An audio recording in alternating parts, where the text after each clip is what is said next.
Hello साथियों, जय हिंद। स्वागत है आपका अपने परिवार एसएससी वाटिका 24 पर। साथियों, आज इस सेशन में बिहार दरोगा मद निषेध 2025 वैकेंसी से संबंधित सभी बिंदुओं पर डिस्कस करेंगे ताकि फॉर्म फिल करते समय किसी प्रकार की कोई गलती ना हो और फॉर्म रिजेक्ट ना हो। तो वीडियो के अंत तक बने रहे और वीडियो को स्किप ना करें। तो चलिए शुरू करते हैं। साथियों, बिहार दरोगा मद निषेध 2025 की वैकेंसी निकल कर आ चुकी है, जो बहुत खुशी की बात है। देखिए, एप्लीकेशन बिगेंस 27/2/2025 यानी कि 27 तारीख से ये फॉर्म फिलअप होना शुरू हो गया है और लास्ट डेट जो है इसका 27/3/2025 है। 27/3/2025 तक आप इसको फॉर्म को फिल कर सकते हैं, भर सकते हैं। तो जितना जल्दी हो सके आप इस फॉर्म को अप्लाई कर दें। पे फी लास्ट डेट, जो पे फी करने का जो है लास्ट डेट जो रखा गया है वो 27/3 ही रखा गया है। 27/3/2025 तक ही आप फी को पे कर सकते हैं। साथियों, एप्लीकेशन फी क्या रखा गया है तो देखिए फ्रेंड्स, जनरल ओबीसी ईडब्ल्यूएस और अदर स्टेट के लिए 700 रुपये रखा गया है फी और एससी एसटी कैंडिडेट के लिए 400 रुपये फी रखा गया है। फीमेल कैंडिडेट जो बिहार के लिए, देखिए फीमेल कैंडिडेट जो बिहार के हैं, अदर स्टेट के फीमेल कैंडिडेट होंगे तो उनको भी 700 रुपये ही पे करना होगा। और जो बिहार कैंडिडेट है, बिहार के फीमेल कैंडिडेट हैं, उनको 400 रुपये फी पे करना होगा। बिहार दरोगा मद निषेध फॉर्म को फिल करने के लिए एज लिमिट क्या रखा गया है तो एज लिमिट को समझते हैं। देखिए फ्रेंड्स, मिनिमम एज यहाँ पे 20 वर्ष रखा गया है। 20 वर्ष से कम नहीं होने चाहिए। और 20 वर्ष किस कंडीशन में है तो देखिए, एज कंप्लीट एंड ग्रेजुएशन 1/8/2024 यानी कि 1/8/2024 तक आपका 20 वर्ष होना चाहिए। उससे कम है, 20 वर्ष से कम है तो आप फॉर्म फिल नहीं कर सकते हैं। और ग्रेजुएशन जो आपका कंप्लीट होना चाहिए वो 1/8/2024 तक कंप्लीट हो जाना चाहिए, तभी आप फॉर्म फिल कर सकते हैं। ऐसा नहीं है कि आपका रिजल्ट पेंडिंग में है या फिर आपका रिजल्ट अभी नहीं आया है, आने वाला है, तो आप फॉर्म को नहीं भर सकते हैं। Maximum age 37 year for male रखा गया है। मैक्सिमम एज जो है मेल पुरुष के लिए 37 रखा गया है और मैक्सिमम एज फीमेल के लिए 40 ईयर्स रखा गया है। 40 साल तक महिला कैंडिडेट फॉर्म को फिल कर सकते हैं। Friends, other state candidate male and female सभी के लिए 20 to 37 ईयर का एज कैटेगरिया रखा गया है। यानी कि जो अदर स्टेट से हैं, जो फीमेल हैं या फिर मेल हैं, उन सभी के लिए मिनिमम एज 20 ईयर और मैक्सिमम एज 37 ईयर रखा गया है। कोई यहाँ पे छूट नहीं दिया गया, अदर स्टेट वालों को छूट नहीं मिलता है। बिहार दरोगा मद निषेध के एज रिलैक्सेशन की बात कर ले, फॉर्म फिल करते समय जो आपको डाउट रहता है कि इसमें एज रिलैक्सेशन कितना है, छूट कितना है, एज में, आयु में छूट कितना है, तो देखिए फ्रेंड्स, बीसी और ईबीसी के लिए 3 साल का छूट दिया गया है। यानी 37 ईयर ऐसे तो है ही और 3 साल का छूट ऊपर से मिल गया, यानी कि 40 ईयर्स तक बीसी और ईबीसी वाले कैंडिडेट फॉर्म को फिल कर सकते हैं। और एससी एसटी कैंडिडेट जो है उनको 5 साल का छूट दिया गया है। तो 37 साल और 5 साल यानी कि 42 साल तक के कैंडिडेट जो एससी एसटी से बिलोंग करते हैं वो फॉर्म को फिल कर सकते हैं। Bihar state government employ who complete his 3 year service, उसको 5 साल का छूट मिलेगा। यानी जो बिहार गवर्नमेंट के अंदर अभी एम्प्लॉय है, वर्क कर रहे हैं, किसी पोस्ट में नियुक्ति में है, तो अगर उनका 3 साल कंप्लीट हो चुका है तो भी उनको 5 साल का, अगर ये फॉर्म फिल करते हैं, मद निषेध का फॉर्म फिल करते हैं बिहार दरोगा का, तो उनको 5 साल का छूट दिया जाएगा। तो देखिए फ्रेंड्स, बिहार दरोगा मद निषेध के अंतर्गत जो 28 पोस्ट निकल के आए हैं, 28 पोस्ट निकल के जो आए हैं, वो किस प्रकार से, किस कैटेगरी को कितना पोस्ट है, किस कैटेगरी में कितना पोस्ट खाली है, महिला कैटेगरी में कितना पोस्ट खाली है, पुरुष कैटेगरी में कितना पोस्ट खाली है, ये मेंशन किया गया है। तो देखिए, अनारक्षित जो पोस्ट है, अनारक्षित में 12 पोस्ट जो है पुरुष के लिए खाली है और महिला कैंडिडेट को 35% आरक्षण के अधीन 4 पोस्ट खाली है। यहाँ पे अनुसूचित जाति के लिए 4 पोस्ट यहाँ पे खाली है और महिला कैंडिडेट जो कि 35% आरक्षण के अधीन 1 पोस्ट यहाँ पे खाली है। अनुसूचित जनजाति के अधीन यहाँ पे कोई सीट नहीं है। देखिए फ्रेंड्स, ये फॉर्म फिल करने से पहले आप ध्यान देंगे, अनुसूचित जनजाति के अधीन कोई पोस्ट यहाँ पे नहीं है, ना ही पुरुष कैंडिडेट में है और ना ही महिला कैंडिडेट में है। अत्यंत पिछड़ा वर्ग कैंडिडेट के लिए 5 पोस्ट है और महिला कैंडिडेट के लिए 2 पोस्ट है। पिछड़ा वर्ग के लिए 3 पोस्ट है पुरुष के लिए और महिला के लिए 1 पोस्ट है। पिछड़े वर्ग की महिला के लिए जो कि पुरुष में 1 पोस्ट है और महिला के लिए कोई पोस्ट नहीं है। आर्थिक रूप से कमजोर वर्ग के लिए 3 पोस्ट है पुरुष के लिए और महिला के लिए 1 पोस्ट है। तो देखिए फ्रेंड्स, टोटल यहाँ पे पोस्ट हो गया 28 पोस्ट हो गए, जिसमें से 9 पोस्ट महिला के लिए आरक्षित है। तो देखिए फ्रेंड्स, अभ्यर्थी का शारीरिक मापदंड ऊंचाई, सीना और वजन के लिए कोई अंक देय नहीं होगा।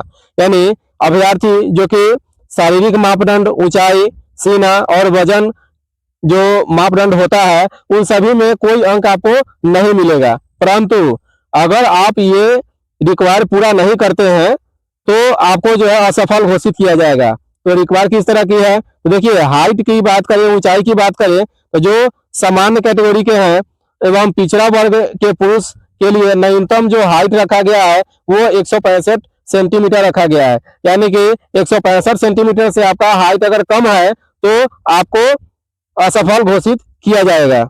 दूसरा नंबर है आपका अत्यंत पिछड़ा वर्ग के पुरुष के लिए न्यूनतम 160 सेंटीमीटर हाइट होना चाहिए। जो अत्यंत पिछड़ा वर्ग के पुरुष हैं उनके लिए जो हाइट मेजर किया गया है, हाइट जो रखा गया है वो 160 सेंटीमीटर रखा गया है। इससे अगर कम आपका हाइट होता है तो आपको असफल घोषित किया जाएगा। तीसरे नंबर पे देख लीजिए, अनुसूचित जाति एवं अनुसूचित जनजाति के पुरुष के लिए न्यूनतम जो हाइट रखा गया है वो भी 160 सेंटीमीटर ही रखा गया है। नेक्स्ट है, सभी वर्गों की महिलाओं के लिए न्यूनतम ऊंचाई 155 सेंटीमीटर रखा गया है। यानी जितने भी महिला कैंडिडेट हैं उन सभी के लिए जो हाइट जो रखा गया है वो 155 सेंटीमीटर ही रखा गया है। सीना के लिए तो जो पुरुष के लिए जो सीना का जो मेजरमेंट है, तो देखिए अनारक्षित सामान्य वर्ग, पिछड़ा वर्ग एवं अत्यंत पिछड़ा वर्ग पुरुष के लिए बिना फुलाए हुए न्यूनतम 81 सेंटीमीटर होना चाहिए और फुलाने के बाद 5 सेंटीमीटर की बढ़ोतरी होनी चाहिए। यानी कि 81 सेंटीमीटर न्यूनतम है तो 5 सेंटीमीटर बढ़ जाएगा, 86 सेंटीमीटर आपका होना चाहिए फुलाने के बाद। अनुसूचित जाति एवं अनुसूचित जनजाति के पुरुष के लिए मापदंड क्या रहेगा? तो देखिए, बिना फुलाए हुए न्यूनतम जो है 79 सेंटीमीटर होना चाहिए और फुलाने के बाद 84 सेंटीमीटर होना चाहिए। यानी कि 5 सेंटीमीटर का डिफरेंस रहना चाहिए। फुलाने के बाद कम से कम 5 सेंटीमीटर का अंतर होना अनिवार्य होगा, नहीं तो क्या कर दिया जाएगा? असफल घोषित कर दिया जाएगा। महिलाओं के लिए सीना का मापी नहीं होगी, महिला कैंडिडेट के लिए सीना का मेजरमेंट नहीं होगा। सभी वर्गों की महिला उम्मीदवारों के लिए न्यूनतम वजन 48 किलोग्राम होना आवश्यक है। 48 किलोग्राम से कम वजन अगर होगा तो असफल घोषित किया जाएगा। यहाँ पे क्लियर मेंशन कर दिया गया है। नियुक्ति की प्रक्रिया को समझते हैं। तो लिखित प्रतियोगिता परीक्षा होगा। तो लिखित परीक्षा जो है 2 चरणों में होगा, यथा प्रारंभिक एवं मुख्य परीक्षा होगा। ठीक है, लिखित परीक्षा के सभी पत्र बहुविकल्पीय यानी एमसीक्यू टाइप का क्वेश्चन होगा। ठीक है, ऑब्जेक्टिव क्वेश्चन होगा। प्रथम चरण में प्रारंभिक परीक्षा में 200 अंकों का एक पत्र होगा जिसमें प्रश्नों की कुल संख्या 100 होगी।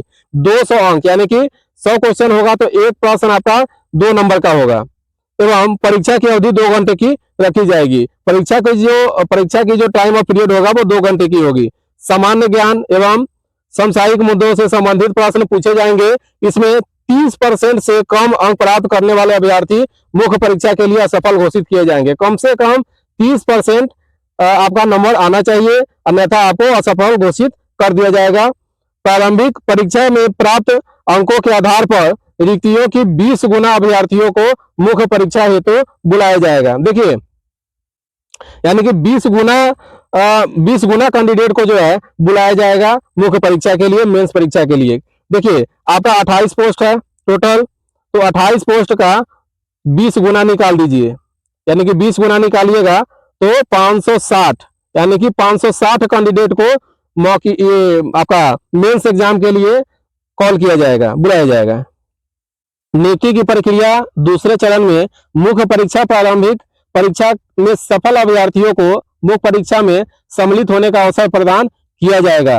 मुख्य परीक्षा में 2 पत्र होंगे, यानी मुख्य जो परीक्षा जो होना है वो 2 पत्र होंगे। उसमें प्रथम पत्र 200 अंकों का सामान्य हिंदी 2 घंटों का होगा, जिसमें 100 प्रश्न होंगे, ठीक है। और न्यूनतम 30% अंक प्राप्त करना अनिवार्य होगा, अन्यथा उन्हें अयोग्य घोषित किया जाएगा। अगर पास नहीं होते हैं तो अयोग्य घोषित कर दिया जाएगा।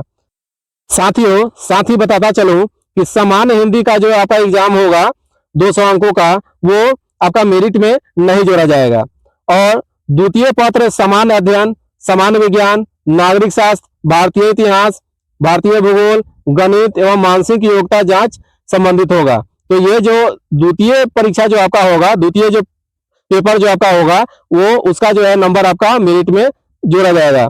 द्वितीय पत्र का देखिए पूरा जो द्वितीय जो पेपर जो आपका होगा, सेकेंड जो पेपर होगा, वो 200 अंकों का होगा, जिसमें कुल प्रश्नों की संख्या 100 होगी। ये भी आपका पर क्वेश्चन 2 मार्क का होगा, ठीक है। दोनों चरणों की परीक्षा में प्रत्येक गलत उत्तर के लिए 0.2 अंक काटा जाएगा, ठीक है ना। अगर एक गलती आप करते हैं, प्रश्न की गलती अगर गलत हो गया, आपका आंसर अगर आपका गलत हो गया, तो 0.2 अंक आपका एक गलती पर काट लिया जाएगा। नेक्स्ट है आपका मुख्य लिखित परीक्षा के आधार पर नियुक्तियों की 6 गुना अभ्यर्थियों का चयन मेधानुसार शारीरिक दक्षता परीक्षा के लिए किया जाएगा। यानी कि 6 गुना अभ्यर्थी को जो है शारीरिक दक्षता के लिए परीक्षा के लिए आपको बुलाया जाएगा।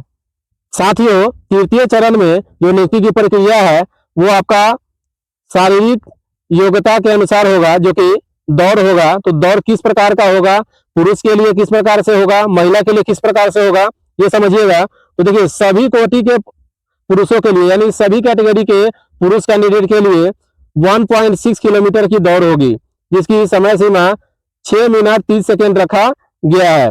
अधिकतम समय लेने वाले अभ्यर्थी को असफल घोषित किया जाएगा। देखिए, 1.6 किलोमीटर 6 मिनट 30 सेकेंड में क्लियर करना है। अगर 6 मिनट 31 सेकेंड भी हो जाता है तो आप असफल घोषित किए जाएंगे।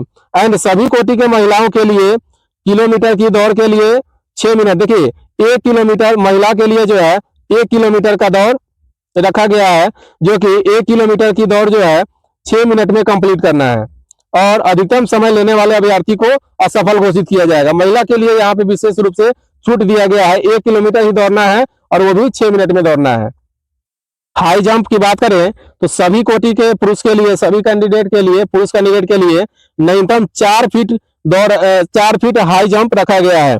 तो 4 फीट से कम कूदने वाले पुरुष अभ्यर्थियों को असफल घोषित किया जाएगा। अगर 4 फीट से कम छलांग लगाते हैं तो आप असफल घोषित किए जाएंगे।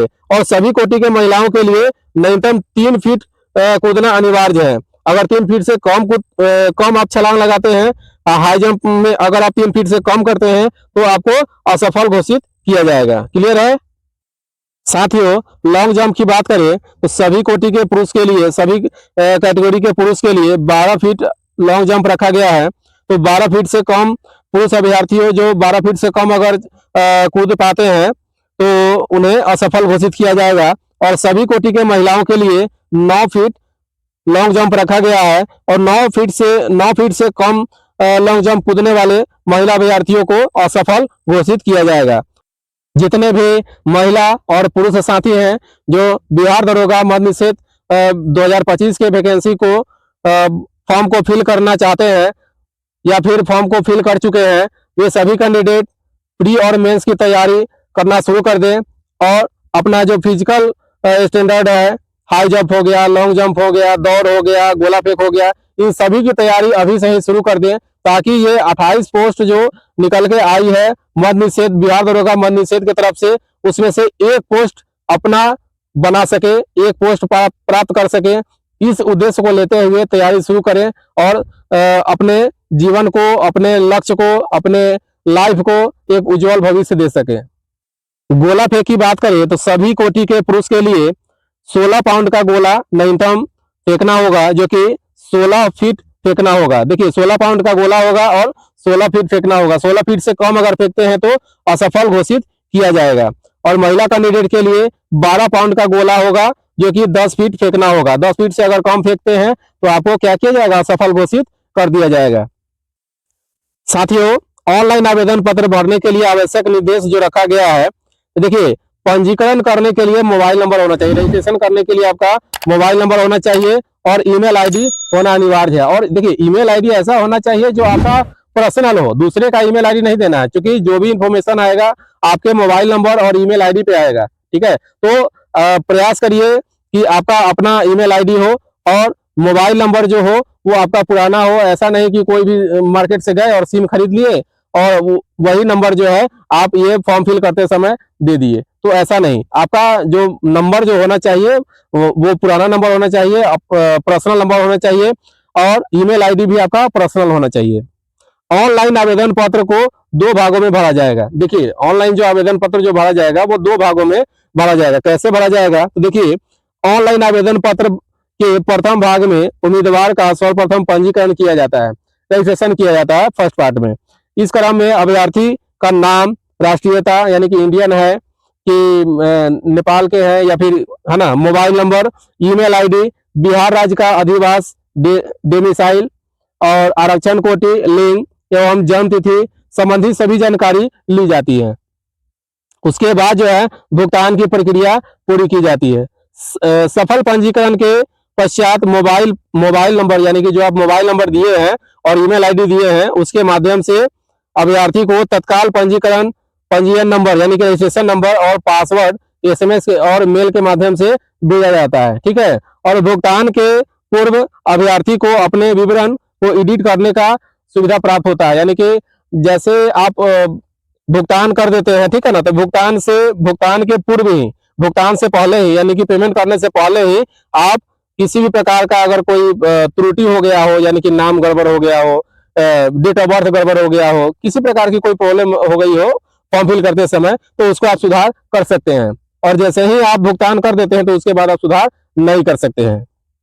ऑनलाइन आवेदन पत्र भरने के लिए आवश्यक निर्देश जो दिया गया, तो देखिए सफलतापूर्वक पंजीकरण करने के पश्चात रजिस्ट्रेशन होने के बाद में उपलब्ध कराए गए पंजीयन नंबर और पासवर्ड से लॉगिन करना होता है। यानी कि रजिस्ट्रेशन करने के बाद में जो आपको एसएमएस के माध्यम से और ईमेल आईडी के माध्यम से जो पंजीयन नंबर और पासवर्ड दिया गया है उसके माध्यम से आपको लॉगिन करना है। और ऑनलाइन आवेदन पत्र के द्वितीय भाग में पिता या पति का नाम जो भी हो, माता का नाम, पता एवं शैक्षणिक योग्यता आदि की सही जानकारी देते हुए घोषणा पर सहमति देनी होती है। ठीक है, और देखिए सबसे महत्वपूर्ण बात यहाँ पे समझना है कि आवेदक का फोटोग्राफ जो होगा वो रंगीन एवं 2 माह के अंदर का खींचा हुआ होना चाहिए। ठीक है, यानी कि ऐसा नहीं कि 1 साल पहले का, 6 महीना पहले का, 2 साल पहले का फोटो जो है, पासपोर्ट साइज फोटो आप जो है लगा दिए, वो नहीं चलेगा।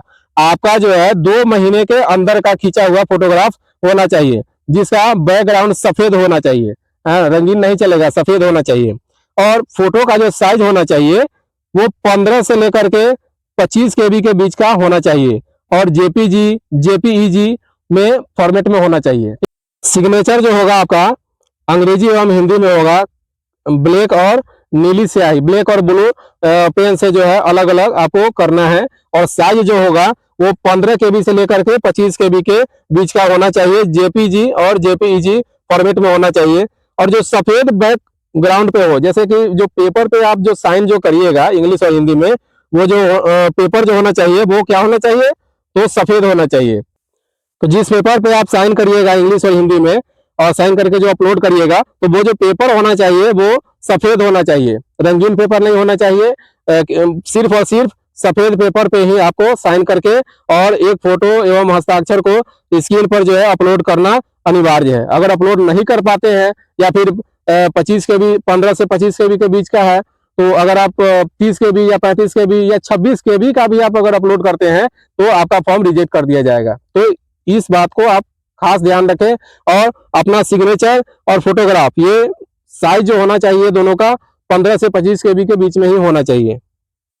देखिए फ्रेंड्स, यहाँ पे क्लियर कट में बता दिया गया है कि फोटो एवं हस्ताक्षर का निर्देश का पालन न करने की स्थिति में आवेदक का ऑनलाइन आवेदन पत्र निरस्त कर दिया जाएगा। ठीक है, जो गाइडलाइंस दिया गया है किस प्रकार से आपका सिग्नेचर होना चाहिए, किस प्रकार से आपका फोटोग्राफ होना चाहिए, उसी कैटेगरी में आपको फोटो को या फिर सिग्नेचर को अपलोड करना है। अगर उसमें कोई कमी हो जाती है तो आपका जो ऑनलाइन आवेदन जो आप करिएगा तो उसको निरस्त कर दिया जाएगा, रिजेक्ट कर दिया जाएगा। फोटो एवं हस्ताक्षर अपलोड होने के बाद ऑनलाइन आवेदन पत्र का अंतिम रूप से सबमिट करने से पहले आवेदक एडिट डिटेल्स के बटन पर क्लिक करके एडिट कर सकते हैं। ठीक है ना। सबमिट करने से पहले आप जो है एडिट करके देख सकते हैं और कुछ सुधार अपना कर सकते हैं। एक बार पुष्टि यानी कि एक बार कंफर्मेशन कर देने के बाद, सबमिट कर देने के बाद आवेदन का विवरण एडिट नहीं किया जा सकता है। ठीक है, कोई ऑप्शन आपको नहीं मिलेगा एडिट करने का। आवेदन पत्र सबमिट करने के उपरांत आवेदक को उनके पंजीकृत मोबाइल नंबर, ईमेल आईडी पर एक पुष्टिकरण संदेश एसएमएस या ईमेल के माध्यम से प्राप्त होगी, तभी आवेदक आवेदन पत्र भरने की प्रक्रिया पूर्ण मानी जाएगी। जब तक कोई कंफर्मेशन नहीं मिलता है ईमेल और एसएमएस के माध्यम से, तब तक आपका आवेदन पत्र की प्रक्रिया जो है अपूर्ण मानी जाएगी। नेक्स्ट है, अभ्यर्थी अब अपने भरे हुए आवेदन पत्र की एक्नॉलेजमेंट को जो है साइज A4 के साइज में, A4 के पेपर के साइज में जो है प्रिंट कर जांच लेंगे और भविष्य में मांगे जाने पर उपस्थित करेंगे। ऐसा नहीं है कि आप प्रिंट कर लिए और उसको जो है खो दिए या फिर किसी को दे दिए, तो जब बोर्ड की तरफ से यानी कि बिहार दरोगा मद्य निषेध विभाग की तरफ से जब आपका ये पेपर एक्नॉलेजमेंट के लिए मांगा जाएगा, अगर आप नहीं देते हैं तो उस समय भी आपको ऑब्जेक्शन आ सकता है। तो इसलिए इन सभी बिंदुओं पर आपको खास ध्यान रखना है। देखिए फ्रेंड्स, यहाँ पे क्लियर करने में बता दिया गया है कि त्रुटिपूर्ण आवेदन पत्र को रद्द कर नया आवेदन पत्र भरने की प्रक्रिया, यदि आवेदक को लगता है कि उसका आवेदन पत्र गलत त्रुटिपूर्ण विवरण के साथ अंतिम रूप से सबमिट हो गया है और उसमें सुधार की आवश्यकता है, तो आवेदक कैंसिल का प्रावधान का उपयोग कर आवेदन रद्द कर सकता है। पूर्व में भुगतान किया गया आवेदन शुल्क लौटाया नहीं जाएगा और नए आवेदन के लिए पुनः आवेदन शुल्क देना होगा। अगर आपका जो है एक फॉर्म भर दिए और फॉर्म भरने के बाद आपको पता चल रहा है कि कोई गलती हो गई है, फॉर्म भरते समय कोई त्रुटि हो गई है, तो आप जो है उसको कुछ नहीं कर सकते हैं, आपका पैसा भी वापस नहीं हो पाएगा। फिर से आपको दोबारा फॉर्म भरना होगा और जो फॉर्म भरिएगा उसके लिए आपको शुल्क देना अनिवार्य होगा। साथियों, किन किन कंडीशन में आपकी उम्मीदवारी को रद्द कर दिया जाएगा, इस पर आप विशेष ध्यान दीजिएगा। देखिए, आवेदन की उम्मीदवारी किसी भी समय निम्नलिखित आधार पर बिना कारण बताए रद्द की जा सकती है। यहाँ पे क्लियर बता दिया गया है फ्रेंड्स कि किसी भी समय बिना बताए हुए रद्द की जा सकती है। आवेदन पत्र का प्रथम भाग पंजीकरण भरा जाना और परंतु द्वितीय भाग पर सबमिट न करना, यानी कि पहले तो आप रजिस्ट्रेशन कर लिए और द्वितीय भाग जो सबमिट करना है वो आप नहीं किए तो आपका फॉर्म जो है रिजेक्ट समझा जाएगा। दूसरा, आवेदक द्वारा फोटो अथवा हस्ताक्षर यानी कि सिग्नेचर अपलोड ना किया जाना। आप जो है सिग्नेचर या फिर फोटो अपलोड नहीं कर पाते हैं तो इस स्थिति में भी आपका फॉर्म रिजेक्ट समझा जाएगा। नेक्स्ट है, आवेदन मूल्य का ऑनलाइन भुगतान न किया जाना अथवा भुगतान के पश्चात राशि को पुनः बैंक से चार्ज बैक के रूप में प्राप्त कर लेना। यानी कि आप फॉर्म फिल कर रहे हैं और जो ओबीसी कैंडिडेट या फिर जनरल कैंडिडेट या फिर महिला कैंडिडेट के लिए जो एप्लीकेशन फी जो चार्ज किया जा रहा है वो आप नहीं भरते हैं, तो उस कंडीशन में भी आपकी उम्मीदवारी को रद्द की जाएगी। नेक्स्ट है, गलत आरक्षण कोटि का भरा जाना अथवा अनारक्षित कोटि के संबंध में रखने वाले आवेदक द्वारा किसी आरक्षण कोटि का दावा किया जाना। एंड नेक्स्ट है, आवेदक में दी गई सूचनाओं का दस्तावेज सत्यापन में गलत पाया जाना, आवेदक की जन्म तिथि गलत अंकित करना, यानी कि आवेदक का जो है डेट ऑफ बर्थ कुछ और है और फॉर्म फिल करते समय डेट ऑफ बर्थ कुछ और डाल दिए, तो उस समय भी जो है उनकी जो फॉर्म जो है वो रिजेक्ट कर दी जाएगी। नेक्स्ट है, आवेदन की गलत लिंग जेंडर अंकित किया जाना, पुरुष है तो महिला कर दिए, महिला है तो पुरुष कर दिए, उस कंडीशन में भी आपका उम्मीदवारी रद्द कर दी जाएगी। नेक्स्ट है, आवेदक की उम्मीदवारी की पात्रता पूर्ण न करना, जैसे विनिर्दिष्ट तिथि को निर्धारित उम्र सीमा से बाहर का होना, कट ऑफ तिथि तक शैक्षणिक योग्यता धारण न करना तथा भारत का नागरिक न होना। इन सभी कंडीशन के अंतर्गत जो है आप अगर नहीं आते हैं तो आपका उम्मीदवारी को रद्द कर दिया जाता है। तो इसलिए हर एक बिंदु पर आप विशेष ध्यान देते हुए फॉर्म को फिल करेंगे, भरेंगे। तो साथियों, बहुत ही बढ़िया पोस्ट है ये, बहुत ही बढ़िया जो है बिहार दरोगा मद्य निषेध का पोस्ट होता है, तो इसको जरूर भरिए और पूरा जोर से पूरा जी जान लगा करके तैयारी करिए और फिजिकल का भी तैयारी करना शुरू कर दीजिए। तो साथियों, हमारा मेहनत, हमारा कंटेंट आपको पसंद आ रहा हो तो वीडियो को लाइक करें, चैनल को सब्सक्राइब करें और ऑल बटन को हिट करें और अपने साथियों में वीडियो को शेयर करें। तो चलिए मिलते हैं नेक्स्ट वीडियो में, तब तक के लिए धन्यवाद।